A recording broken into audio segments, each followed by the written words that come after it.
Welcome back, everyone, or if you're just joining us, welcome to the Members Matter. I'm Kate Kite, Continuing Education Coordinator for Illinois Heartland Library System, and I would like to thank our host and our host library today. We are at Vespasian Warner in Clinton, Illinois, with the director Bobby Perryman, and then joining us here in the room, we have John Kirchner, Matt Caskey, Leah Gregory, and Amanda Doherty, Executive Director of the Mount Pulaski Public Library. And both of them are Directors University mentors, and we are all excited that that will be happening in just about 3 weeks, right? Yeah. Okay, excellent. Well, thank you for joining us for this abbreviated Members Matter. I'm going to go ahead and turn it over to Leslie Bednar for our administration update.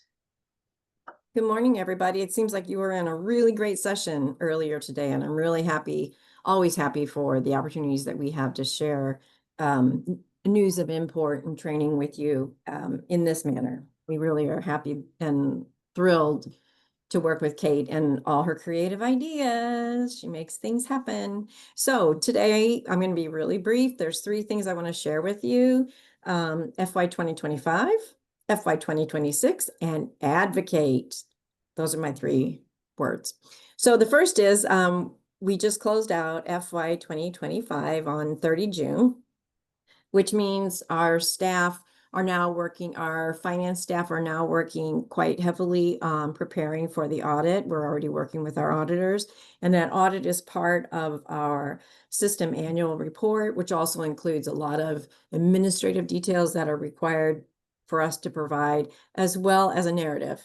And that narrative involves quite a few of our staff members, and so we're all actively moving in the same direction because the actual annual report is due to the state library by September 30th. And we'd like to have it a little earlier and have to be ready by our September board meeting that month. So for the board to approve it. And FY 2026, it's already July. It's already July 17th. Wow, right?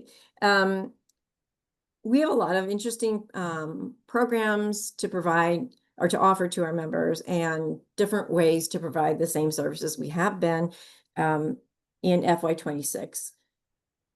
We're starting to plan for those activities now, but we can't provide those services or change those services until our system area per capita grant is approved by the Illinois State Library. And we generally get that approval sometime summer.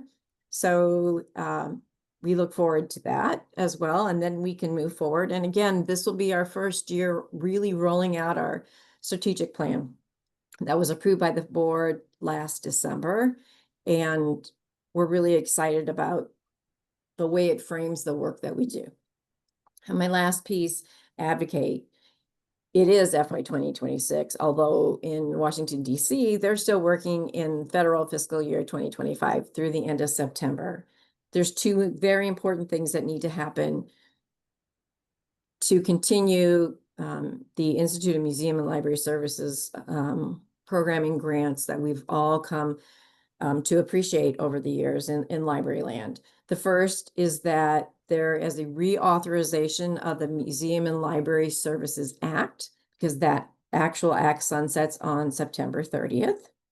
The second is that funding for IMLS appears in the federal 2026 budget, which starts October 1st. So if you were watching the news yesterday or today, you've seen that the Senate is already considering different parts of the budget for FY 26, and not good news for fans and of public media, because that's a pretty significant blow. And we don't want that to happen with IMLS or any funding, any aid, and National Endowment for Humanities, National Endowment for the Arts. Those are also public services, as well as IMLS. So we really need you, if you would like to, if you're so inclined, to reach out to your senator and let them know what you would like to see in that FY 26 budget for the federal government. So that's all for me, and I hope you all have a great rest of your day. And hello to everybody at Vespasian Warner.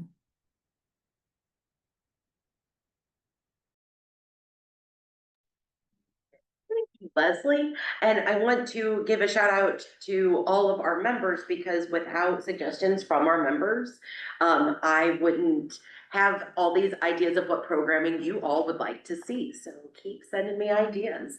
And now we're going to have our share update with John Kirchner. Hello, everyone. Good morning. I do have a few things I'd like to share with you all. For some real good news, since we last had an update for our Members Matter, Share has hired a new cataloger at our Edwardsville location. Her name is Emily Evans. I did not see her on the Zoom meeting, but we are very excited to have her. And so it's nice to get some fresh blood in the department. Also in new news, the Share Executive Council has a few new members. And we would like to thank any of our exiting members of the Executive Council for their service and their time. But we do have 4 new members, Amanda McKay, Donna Tishaw, Mike Treese, and Shannon Zelasco are now starting their terms. Well, actually, Donna was finishing a term that someone else had ended, but they're all new members starting in July, and we would like to welcome them and again thank them for their commitment and their donation of time. Very important, so starting yesterday, the IHLS finance staff have started emailing the Share member fee invoices to our member libraries.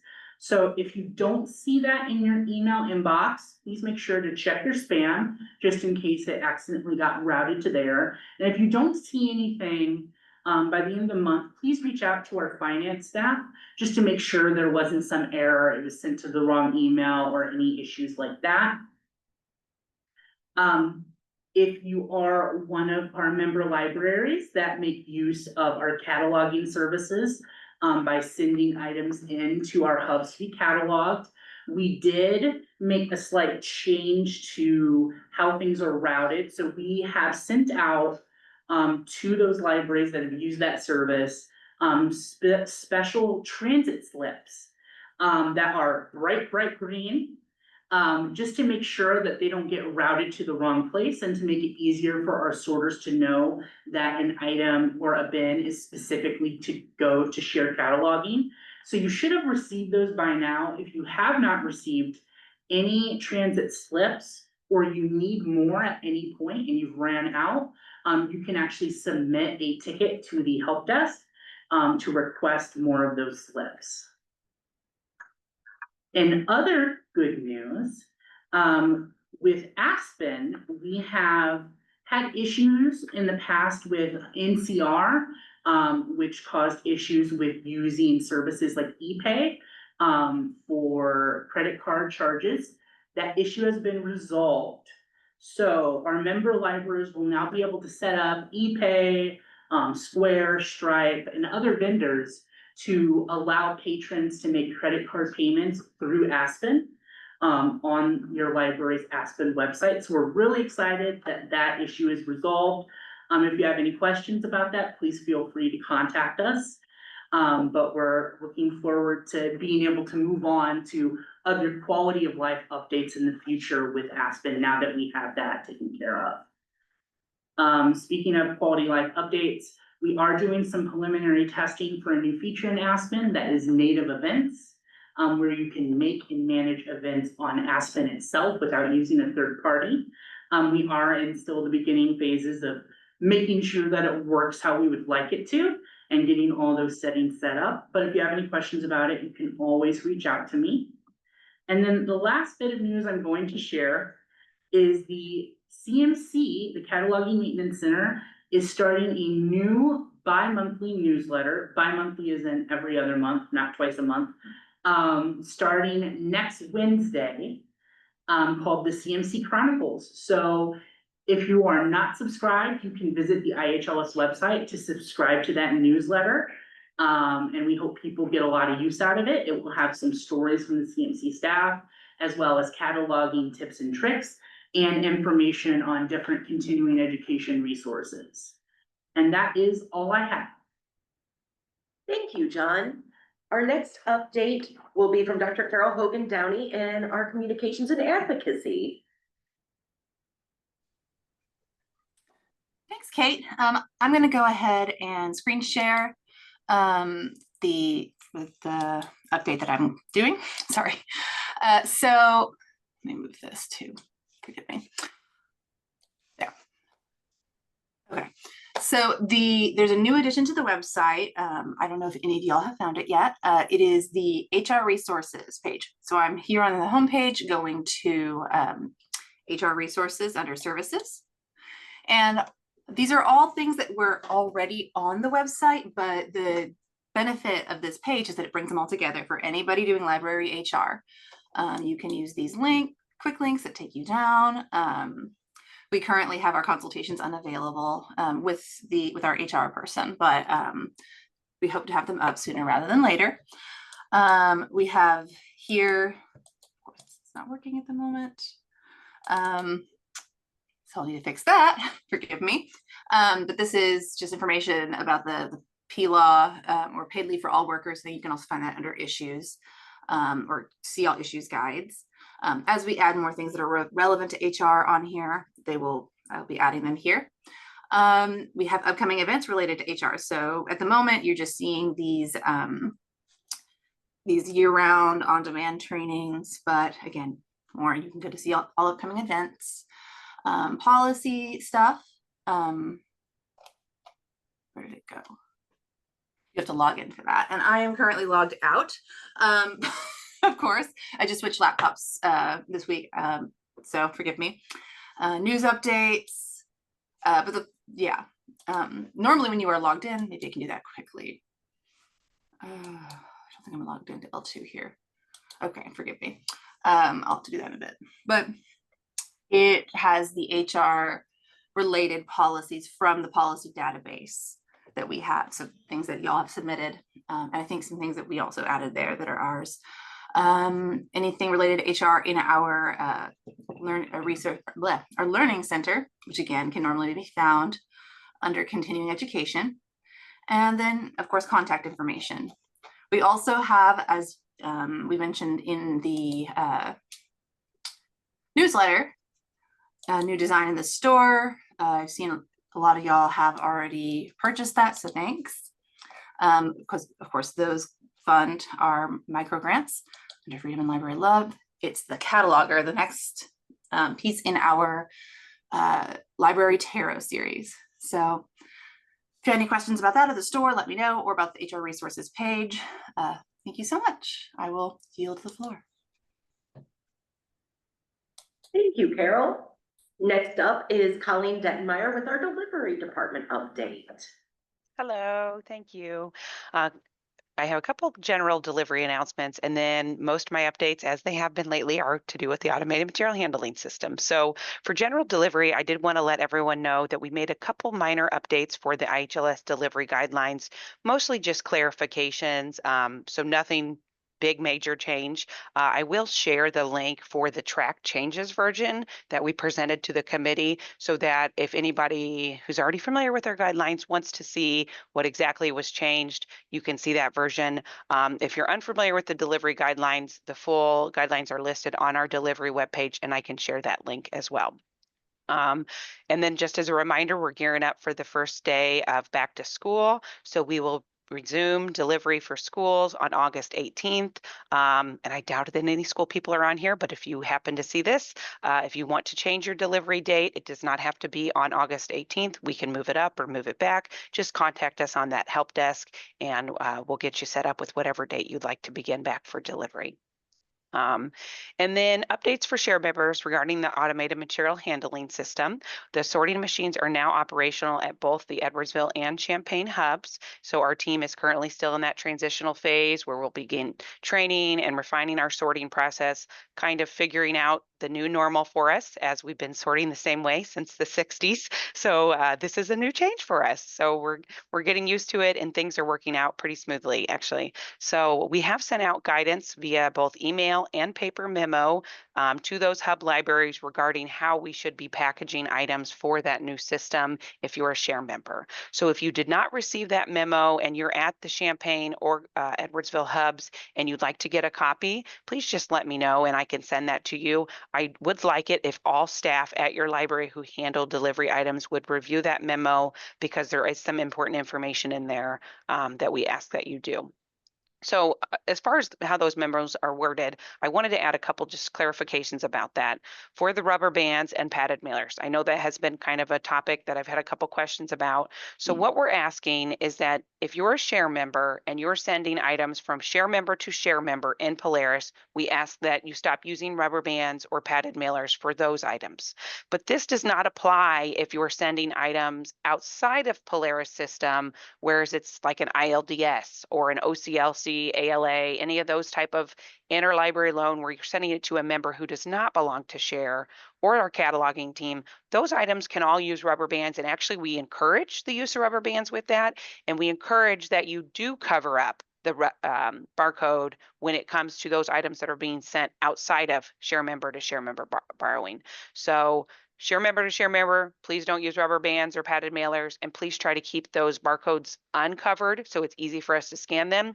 Whereas if you're sending it outside of that software to another library who does not participate in share, then it's good to actually cover up that barcode, and it's fine to use a rubber band because that kind of is a good visual indicator for our sorting staff to not scan those items on the machine. One thing we have noticed since the machine has started is that items are actually checked in whenever they're sent through the machine. So when we're asking you to cover up that barcode when you're sending it, it's because it sometimes does cause errors if you're sending something to like a northern library or another library and it checks it in, it's actually going to route that item back to your library instead of sending it where that paper transit label is sending it. So I've got a lot more information about this on that automated material handling system. We had a special members matter back on July the 7th. The recording is available and I'll send the link for that. But please reach out if you have any questions about this process. As always, with any new process, we're working through any kinks that we have. But if it's something that you haven't heard about and you're noticing an issue, please let us know, because we can't make it better if we're not aware of an issue. So, and then another reminder is if it's possible to put items in the tubs, barcodes facing up. So that is really helpful, and it helps kind of streamline that process of inducting items on the machine. We're definitely playing a game every day of find the barcode. Since all libraries put them all over in different places, basically every single item that they pick up, they're looking for the barcode. So it is helpful if you can just go ahead and place items in the tubs with the barcode facing up. And that being said, it is perfectly acceptable to put that transit label, like for example, if the barcode's on the back, it's fine to put the transit label on the back. The transit label doesn't have to go on the front and then flip it over to where the barcode is to put it in the tub. That's fine to do.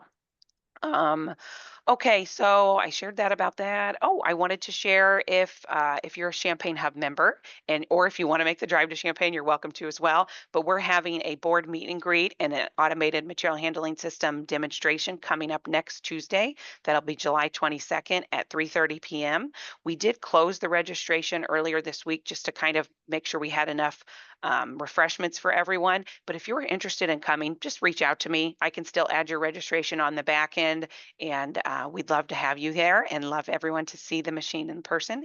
And then for Carbondale, their installation date, if you didn't hear the update on that, it's now going to be in August. So we're going to wait and hold the Carbondale live demonstration and the ribbon cutting and the big name the machine reveal. We're going to host that actually at our annual membership celebration, also what's known as our annual meeting to people who've been around for a while. That will be held on Tuesday, October 28th, and that will be held at 3 p.m. So I'll share the links to both of those events there on L2, and reach out to me if you have any questions. I think that's all I have today. Thank you. Thank you, Colleen. And then our last update is from the membership team. Ellen Poppett's joining us through Zoom today. Ellen, did you have any updates you would like to share? Hi, everybody. It's good to see all of you. I hope you're all finally being able to take a breath as your summer reading programs have ended or are about to end and get a little R&R at the tail end of the summer. I don't have anything in particular to add, although I just want to bring your attention to the fact that we've been notified by the state library that all libraries have been sent information about a Project Next Generation grant that will be available with a deadline of August 15th. So if that's something your library is interested in, please, please check your email for that announcement. If you can't find it, reach out to Kate or I, and we'll be happy to send it to you. So that, Kate, that's really all I have, unless you or Leah or Sarah have anything you'd like to add, please do. We do, which Sarah What a is. surprise. Sarah is here today, but Sarah is recovering. And so instead of Sarah giving the update about Member Day, Leah's going to give it in her stead. Apparently Sarah sounds like a frog today, so I'm going to talk on her behalf. Member Day is, our planning is underway. We are holding that on February 19th, 2026. The theme is Lighting the Way. We have some beautiful artwork already done by our lovely Carol Hogan Downey that it's amazing, and you will see that in the newsletter. I believe it's already been released. The most important change that we want to update you about for Member Day this year is that for the first time ever, we're accepting proposals for sessions. So if you are really good at something, or you have a very cool thing you do at your library, or you have something that you wish that you had seen at a Member Day before, please submit it to us. And Sarah just put the link to the form for the proposals in the chat.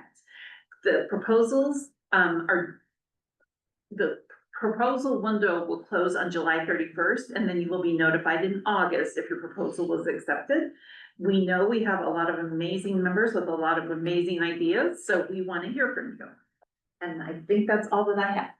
Thank you, Leah. Yes, please submit proposals. And then I just have an update of a lot of events that are coming up this fall. So starting next week, you may have heard, in fact, I think the email went out this morning, that we are moving, or it'll come out at 1, that we are moving the director's chat off of the Adobe Connect platform onto a new platform called Campfire. It is a text-based chat. I think once everybody gets in there and uses it, they'll find it very easy and user-friendly. One of the biggest issues, though, is that there is no forgot password function.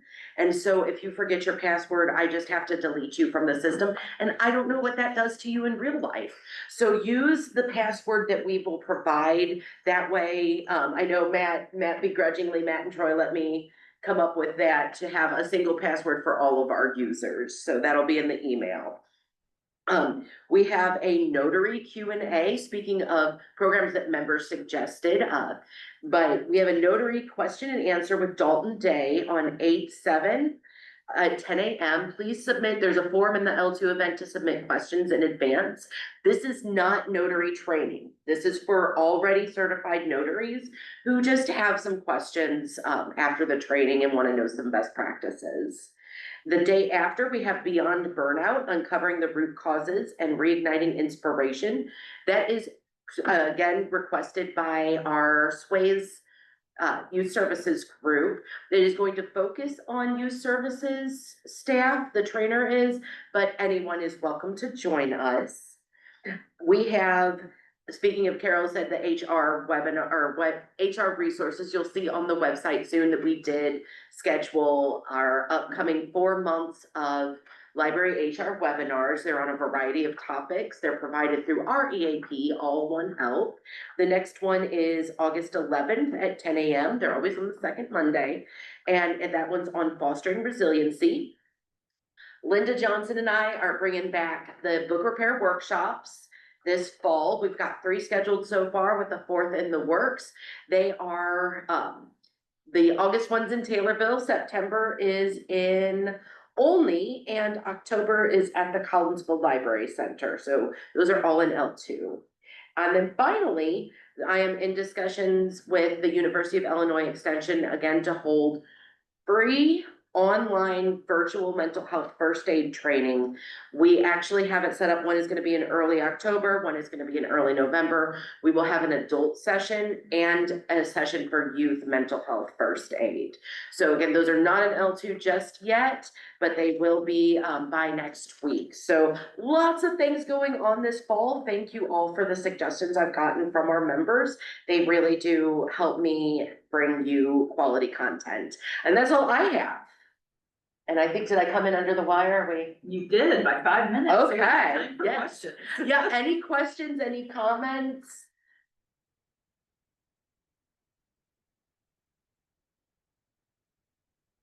Any gripes or commiserations? Yeah.